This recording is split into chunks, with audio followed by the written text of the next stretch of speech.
Begin our celebration in the name of the Father, the Son, and the Holy Spirit. Amen. The grace and peace of our Lord Jesus Christ, the love of God our Father, and the unity of the Holy Spirit be with you all. And with your spirit. To prepare ourselves to participate in the sacred mysteries, let us first call to mind our sins and humbly ask the Lord for His pardon and mercy. I confess to Almighty God and to you, my brothers and sisters, that I have greatly sinned In my thoughts and in my words, in what I have done, in what I have failed to do, through my fault, through my most grievous fault. Therefore I ask the Blessed Mary, ever Virgin, all the angels and saints, and you, my brothers and sisters, to pray for me to the Lord our God. May Almighty God have mercy on us, forgive us of our sins, and bring us all to everlasting life. Amen. Lord, have mercy. Lord, have mercy. Christ, have mercy. Christ, have mercy. Lord, have mercy. Lord, have mercy. Lord, be with you. And with your A spirit. reading from the Holy Gospel according to St. Luke. Glory to you, O Lord.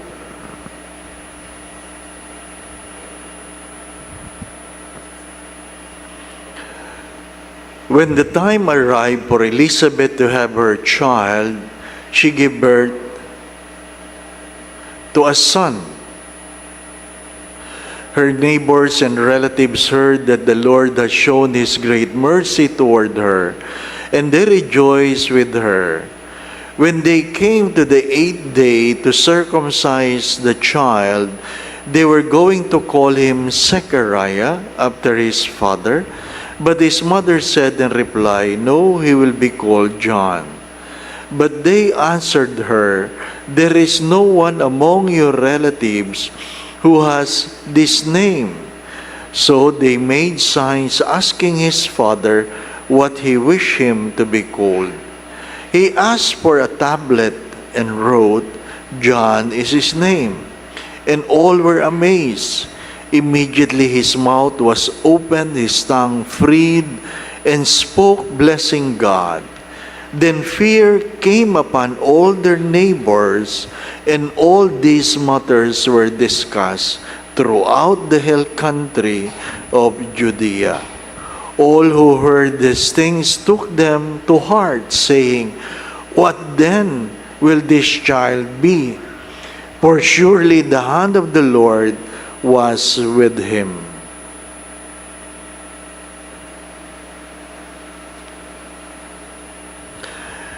The Gospel of the Lord. Praise to you, Lord Jesus Christ.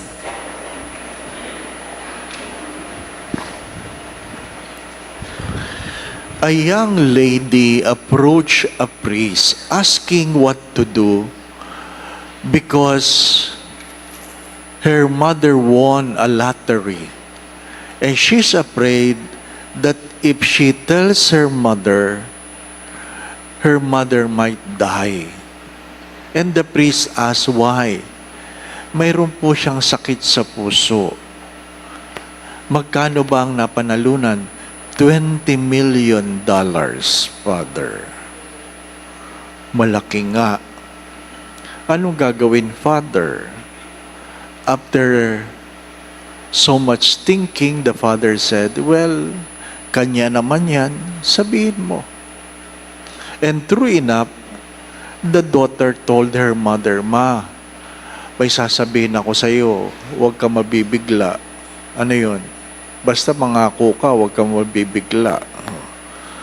Hindi nga, "Ma, promise ha." Oo nga. Di ba meron mga ganun, no? Ha? "Ma, may sasabihin ako sa'yo, huwag kang magagalit ha." Galit na yun. Ano pa? Huwag kang... Ano yun? Nagalit na yung matanda. "Ma, nabalitaan mo, nagpabili ka ng ticket. Saan? Sa lottery. O ano ngayon? Nanalo ka. O ano ngayon? Anong gagawin mo?" Sabi, "Well, matanda na ako. ibibigay ko lahat sa iyo. Namatay ang anak. Namatay yung anak. Ano sabi ni Abraham Lincoln? I prepare because I know chances will come. Naghahanda ako kasi darating ang araw, sisilip ang pagkakataon. Sisilip ang pagkakataon. Having a child about the gospel is not about chances. It is about the will of God. Even though we know the story that Zachariah won the lottery, and because of that, he was given the chance to incense the Holy of Holies. Was it really a chance? The answer is no. He was picked by God. Pinili siya ng Diyos, at habang siya'y nag-iinsenso, doon sinabi sa kanya ng Diyos, ng iyong asawa ay magdadalang tao. Matagal ka nang nagdadasal, nabigyan ka ng anak kasi nakakahiya na ikaw ay naglilingkod sa simbahan, hindi ka man lamang binigyan ng supling ng Diyos. Sapagkat ang pagkakaroon ng anak ay isang biyaya. Ngunit, nang sinabi yan ng Diyos, sa hindi inaasahang pagkakataon, dahil matanda na siya, matanda na ang kanyang asawa, baog, kaya napakahirap tanggapin, marahil, ng kanyang asawa, si Elizabeth ay nagdadalang tao. At dahil nag-alinlangan siya, anong nangyari? 9 na buwan siyang pipi. He was unable to speak for 9 months. Unable to speak. And can you imagine the chance by saying, what is the name of the boy? Mula sa pagiging pipi, nagsalita siya, siya'y tatawaging Juan. Ano pa? Juan. The graciousness of God. The graciousness of God. Ano ang iyong pinapaniwalaan? Ano ang ayaw mong paniwalaan? Kahapon ang tanong ko po ay, ano yung hindi mo ginagawa? Ano yung hindi mo ginagawa? What is the chance of winning a lottery? Very, very slim. Pero sino yung may mas malaki ang chance sa manalo? Yung bumili ng ticket o yung hindi bumili? Siyempre yung bumili, Yung iba kahit hindi nabili, nangangarap manalo. Oo. Yung iba sa atin, ngayon, Christmas party, raffle, puro lang raffle. Pagpasok sa kwarto, nakita yung malaking TV, wala pang raffle. Nag-iisip na sila, paano nila iuwi yung TV pag sila'y nanalo, no? Hindi muna nagtanong kung kasali sila sa raffle, di ba ba? Pero nagplano na, paano ko kaya iuwi yung TV? Oh, grabe. Di ba, Mga minamahal na mga kapatid,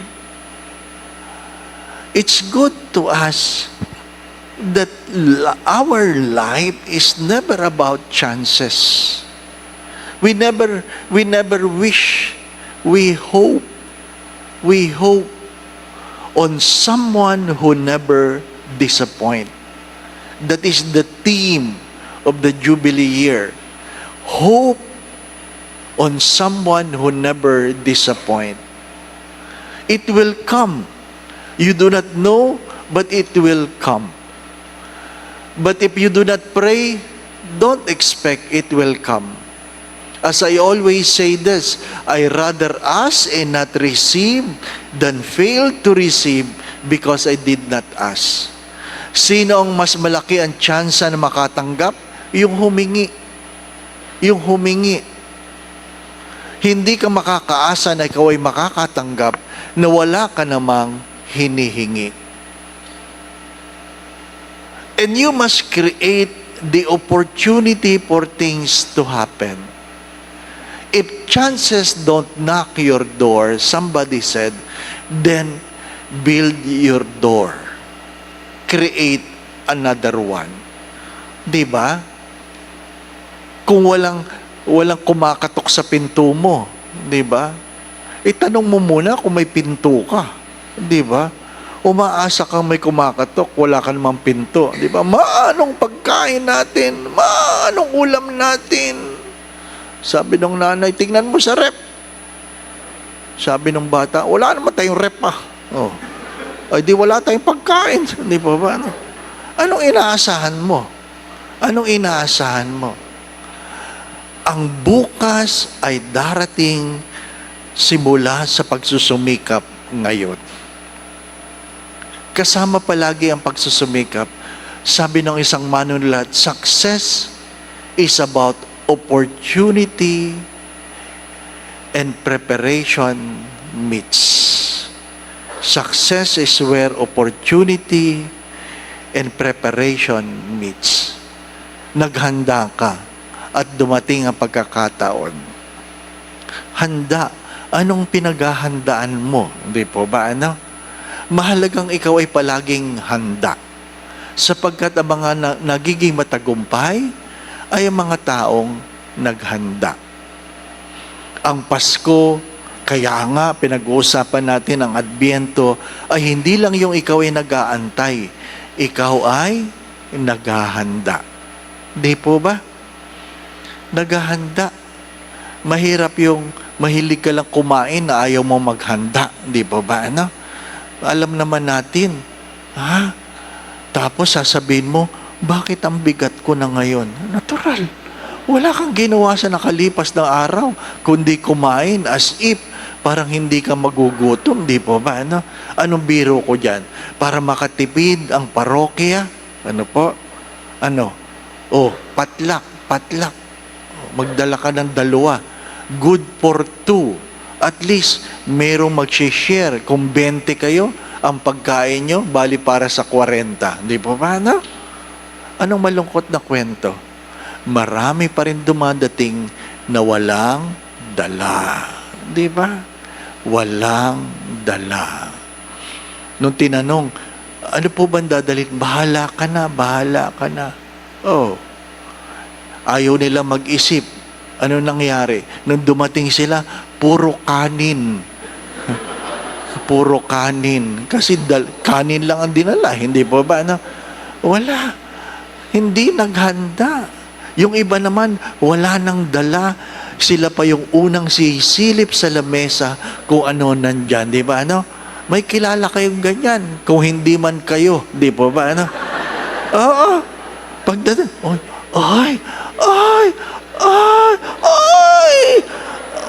paborito ko yan. Father, bless na. Amen. Galit na galit ka sa paper plate. Bakit? Malambot. Hindi nakakarami, di po ba? Kaya pagpapatong-patongin niya yung paper plate, simula dulo, kabilang dulo, ilalagay mo lahat. Nakatambak. Ano po? Kakainin mo. Ba't ganito ang lasa nito? Natural. Pinaghalo-halo nyo. Inilagay mo ba naman sa sabaw ng leche plan sa menudo? Iba talaga ang lasa. Pero kakainin mo pa rin.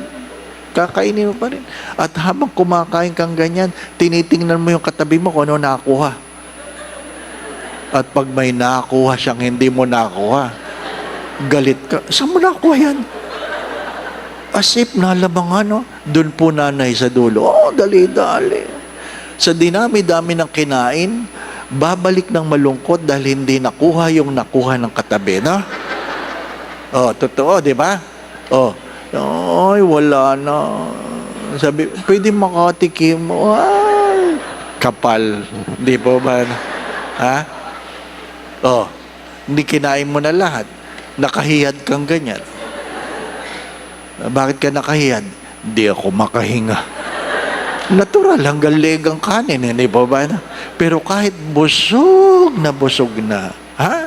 Pag may dumating na dessert, kukuha pa rin yun. Itutulak na lang. Kanina nakahiyan, ngayon nakataob. Napano kayo? Nahihilo ko. Di ba? Ay, natural, nilason mo sarili mo, hindi pa ba? Pero ano malungkot na kwento? Sa dinami-dami ng kinuha, sa dinami-dami ng kinain, sasabihin nun sa iba, uy, wag mo nang bawasan yan. Bakit po? Iuuwi ko. Grabe, garapal. Magsasharon pa ano ba? Balutin mo ako.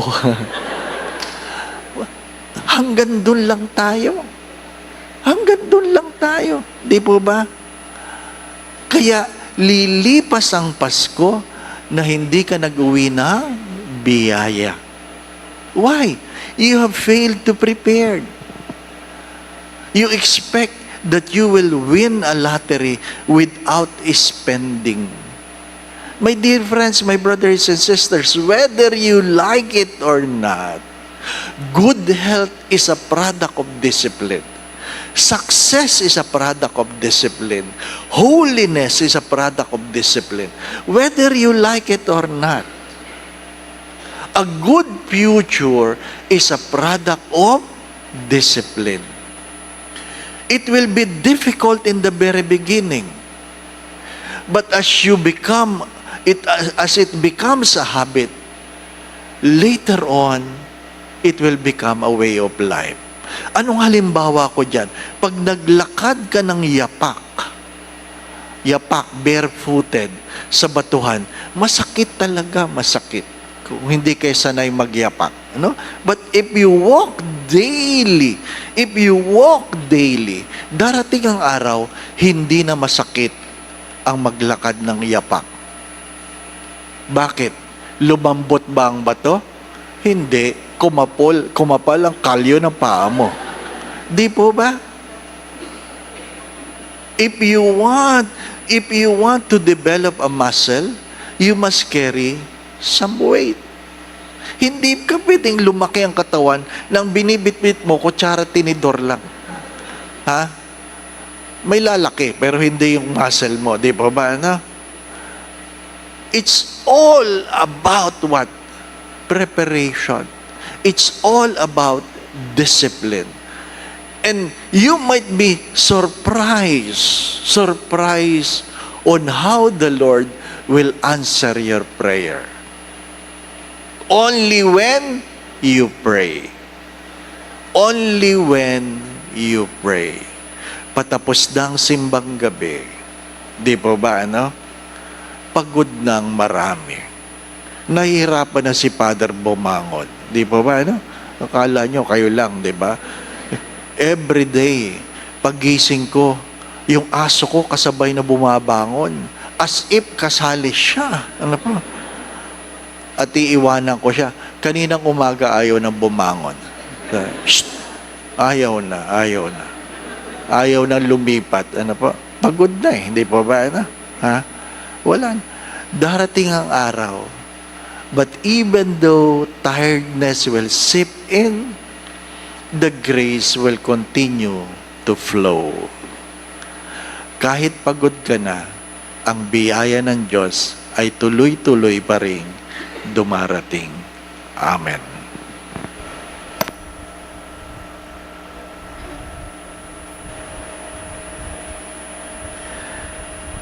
Let us all rise and bring to God our prayers and petition. Zechariah called his son John, meaning God is gracious. Trusting in God's graciousness and generosity, we pray, Lord, hear our prayer. Lord, hear our prayer. That all members of the Church may come to appreciate their Christian name and dignity and live up to their baptismal promises. we pray to the Lord. Lord, hear our prayer. That church and government leaders may show God's graciousness by their loving and persevering service to God's people. Let us pray to the Lord. Lord, hear our prayer. That we may become a united and caring community where sorrow is halved and joy is multiplied, we pray to the Lord. Lord, hear our prayer. That families who gather together at Christmas and the New Year may renew their love, solidarity, and support for one another, we pray to the Lord. Lord, hear our prayer. That the Lord may bring to eternal peace those who have died in His name, especially those persecuted for being His disciples. We pray to the Lord. Lord, hear our prayer. In the silence of our hearts, let us also bring to God our own personal prayers and petitions.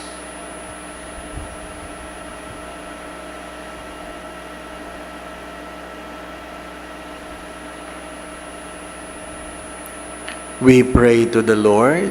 Lord, hear our prayer. God, our loving Father, watch over your people. May we strive to please you at all times. Help us to prepare for the grace to come. This we ask through Christ our Lord. Amen.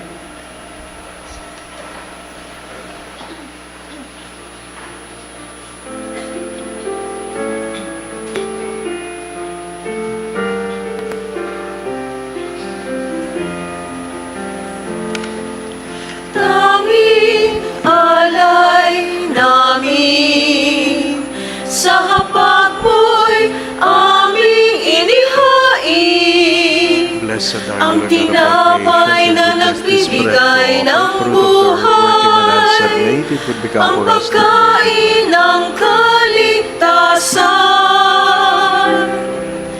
Aming Ama, inyong tanggapin ang aming dalangin.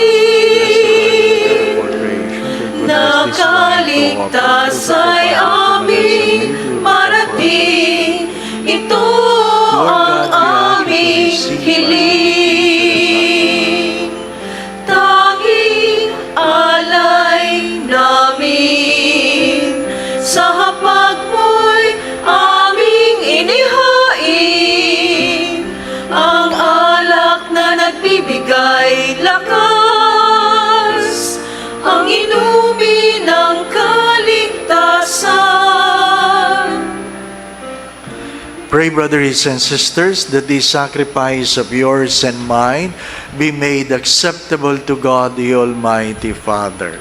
May the Lord accept the sacrifice at your hands for the praise and glory of His name, for our good and the good of all His holy church. Accept, O Lord, these offerings, and by your power, change them into the sacrament of salvation, in which, fulfilling the sacrifices of the fathers, is offered the true Lamb, Jesus Christ, your Son, born of the ever-Virgin Mary in a way beyond all telling, who lives and reigns forever and ever. Amen. The Lord be with you. And with your spirit, Lift up your hearts. we lift them up to the Lord. Let us give thanks to the Lord our God. It is right and just. It is truly right and just, our duty in our salvation, always and everywhere to give you thanks, Lord, Holy Father, Almighty and eternal God, through Christ our Lord. For all the oracles of the prophets foretold him, the Virgin Mother longed for him, with love beyond all telling. John the Baptist sang of his coming and proclaimed his presence when he came. It is by his gift that already we rejoice at the mystery of his nativity, so that he may find us watchful in prayer and exultant in his praise. And so with all the angels and archangels, with thrones and dominions, and with all the hosts and powers of heaven, we sing the hymn of your glorious without end, we acclaim.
For those who cannot kneel, please remain standing and put your right hand on your chest as a sign of reverence. You are indeed holy, O Lord, the fount of all holiness. Make holy, therefore, these gifts, we pray, by sending down your Spirit upon them like the dewfall, so that they may become for us the body and blood of our Lord Jesus Christ.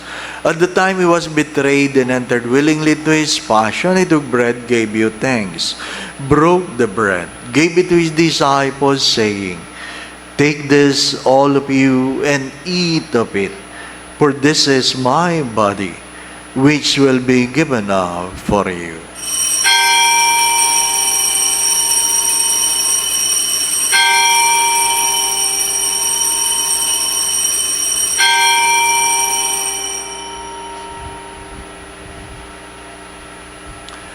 In a similar way, when supper was ended, he took the chalice and once more gave you thanks, gave the chalice to his disciples, saying, "Take this, all of you, and drink from it.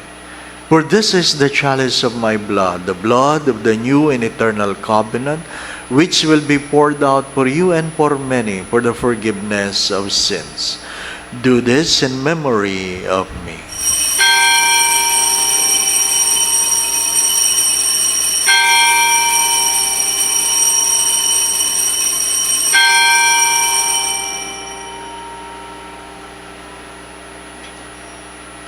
The memorial of his death and resurrection, we offer you, Lord, the bread of life and the chalice of salvation, giving thanks that you have held us worthy to be in your presence and minister to you. Humbly we pray that partaking of the body and blood of Christ, we may be gathered into one by the Holy Spirit. Remember, Lord, your church is spread throughout the world and bring her to the fullness of charity.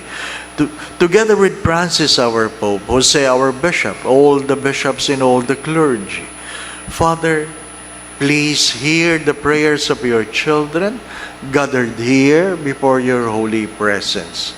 Let's spend few moments of silence, and I invite you, brothers and sisters, that you personally ask the Lord for a special grace you want to receive in this Eucharistic celebration.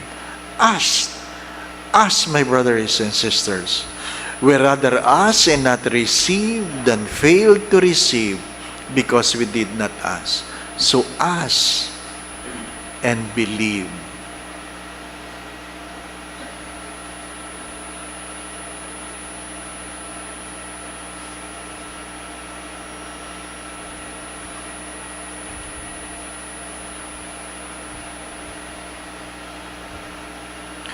Remember also all our brothers and sisters who have fallen asleep in the hope of the resurrection, and all who have died in your mercy, welcome them into the light of your face.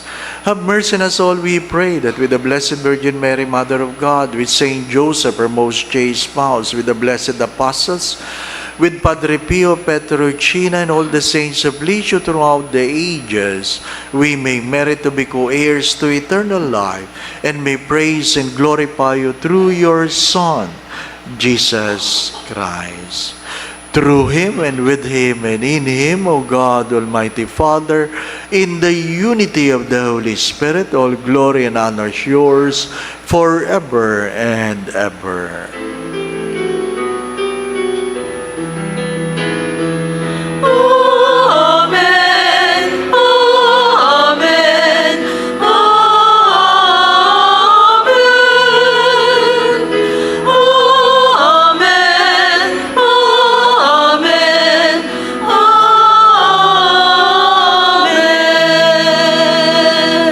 Gathering all our prayers into one, let us now pray to the Father in the very words our Lord Jesus Christ taught us.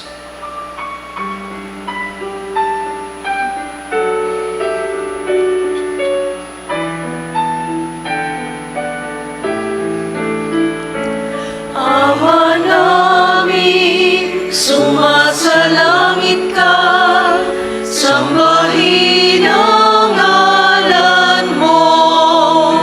Mapasa amin ang kaharian mo,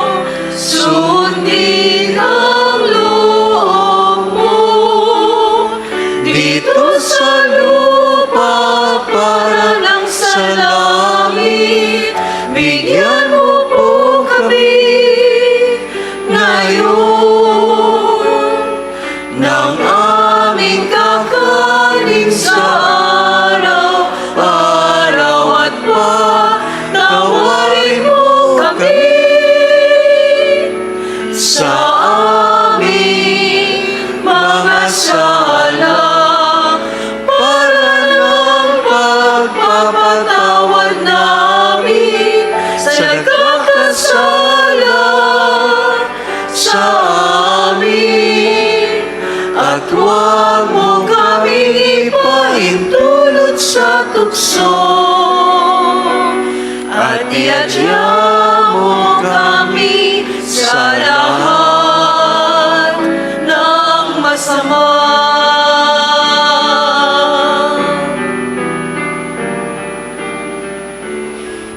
Deliver us, Lord, we pray, from every evil. Graciously grant peace in our days, that by the help of your mercy we may be always free from sin and safe from all unnecessary worries and distress, as we await the blessed hope in the coming of our Savior, Jesus Christ.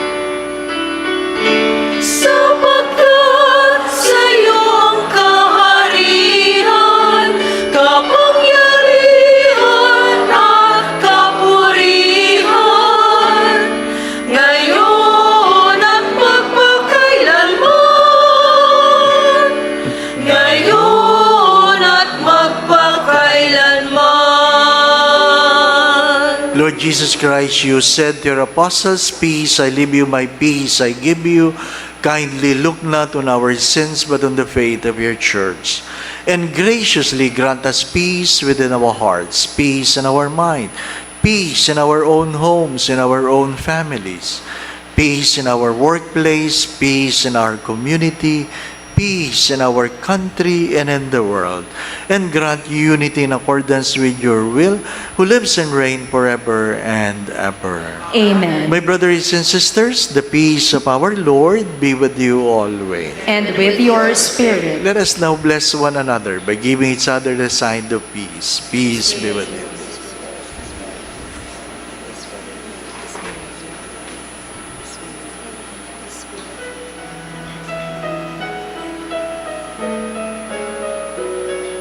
This is Jesus, the Son of Mary, the reason why we have Christmas. The Lamb of God who takes away the sins of the world. Blessed are you who are invited here to receive Him in Holy Communion. Lord, I am not worthy that you should enter under my roof, but only say the word, and my soul shall be healed. May the body and blood of Christ bring us to everlasting life. Amen.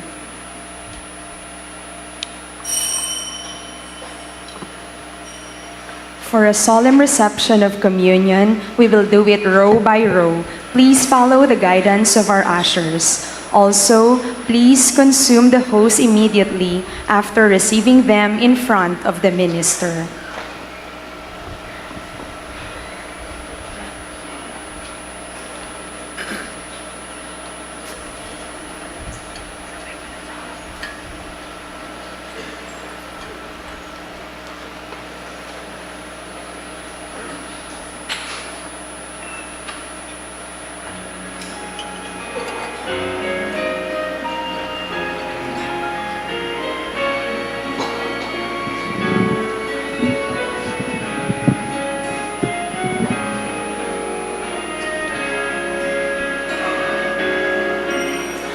Mula sa ating pagkising, may liwanag na magniningning, nadarama sa ihip ng hangin, hudyat ng kanyang pagdating. Sa kanyang pagdating, liwanag niya'y magniningning, ililigtas ang buhay natin. Sa kanyang pagdating, pag-ibig niya'y makakamtan.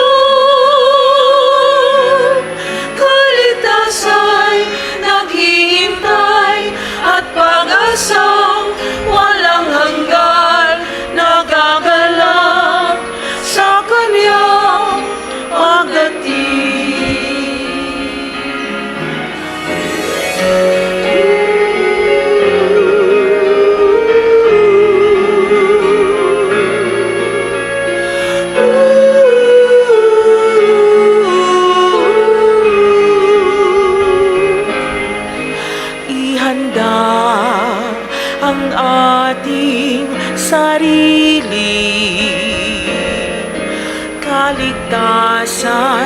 nangay makamit.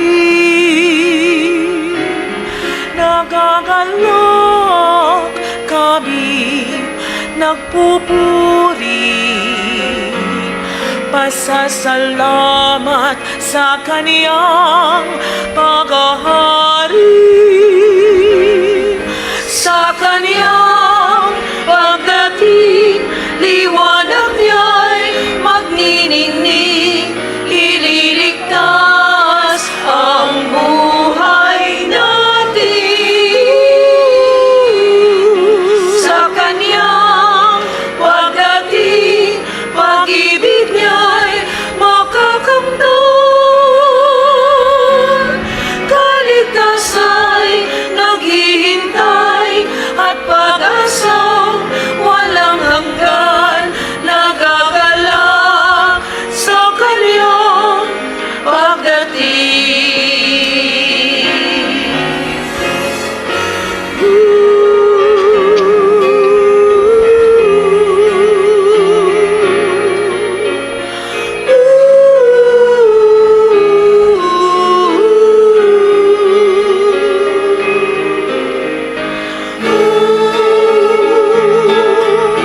Sa kaniyang pagdating, liwanag niya'y magniningning, ililigtas ang buhay natin.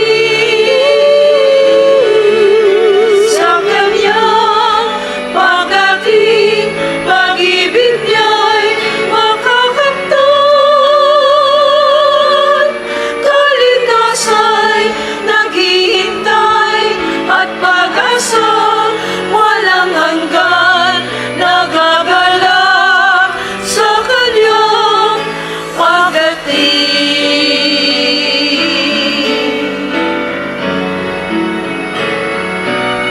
Nagagalak sa kaniyang pagdating.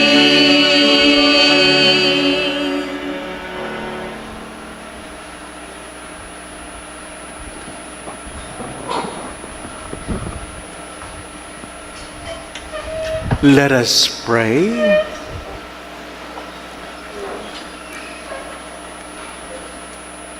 May the mysteries we have received, O Lord our God, always show forth your mercy in us, that we who commemorate in faith the mother of your Son may be saved by his incarnation, who lives and reigns forever and ever. Amen. Please kneel for the prayer for Virgin de la Rosa de Makati. Together, O Immaculate Virgin Mary, the Virgin de la Rosa, mystical rose inflamed with the love of God, O beloved disciple, Mother and Queen, Daughter of the Father, Mother of the Incarnate Word, Immaculate Spouse of the Holy Spirit, look upon me with your eyes of compassion, assist me in my journey, and present my prayers to our Lord Jesus Christ. Kindly mention your intentions.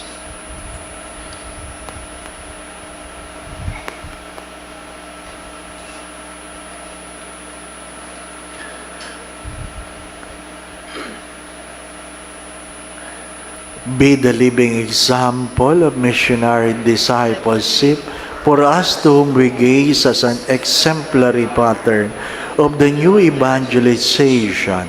As I cannot compare myself to the depths of your love, let me at least follow the way of your Son, Jesus our Lord and Savior. Bestow upon me the graces of holiness, so that I may always start afresh from Him, the way, the truth, and the life. O Virgin of the Rose, O clement, O loving, O sweet Mother. Amen. Please rise. I would like to express my gratitude to all those who have been supporting our Stars of Grace. Perhaps you have noticed this. Marami ng parol sa ating bridges. That is that marks the generous offerings you have made for our poor parishes and contemplative communities, part of our Love a Parish program beneficiaries. But if do you still want to donate, we have booths along the bridges, or you can go directly to the chapel office. Maraming salamat po. Ano po? Announcement. Tomorrow, 24, we will not have a 6 p.m. Mass, but we will have the 8 p.m. as the Vigil Mass or the Christmas Eve Mass. Bukas po yun, ano po? Yung mga nasa online, ano po? Para hindi ho pa ulit-ulit ang tanong. Ano po? Bukas, 24, wala pong alas 6 na misa, alas 8 lang ng gabi. Ano po? Bago magsimula ang misa, nagtatawa ng kami kasi taon-taon na lang.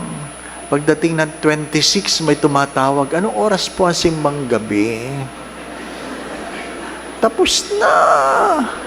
Hindi pa sila tapos. Ano po? Going back to what I've said, my dear friends, my brothers and sisters, I have said this yesterday. If you set an alarm tomorrow, it is not about chances. It's about hope. If you set your alarm tomorrow, it is never about chances. It's about hope. Hope in a God who never fails. But we continue to prepare. We continue to prepare because success is the meeting between preparation and opportunity. Whether you like it or not, the greatest risk you can do is not to take the risk. The greatest risk you can do is not to take the risk. But you cannot expect anything. Only those who hope, only those who prepare. As many times I have said this, we rather ask and not receive than fail to receive because we did not ask. And when you ask, you believe. You believe not because of how you ask, but because of God who never fails. The Lord be with you. And with your spirit. And may Almighty God bless you and your family, the Father, the Son, and the Holy Spirit. Amen. We go in peace to love and serve the Lord. Thanks be to God.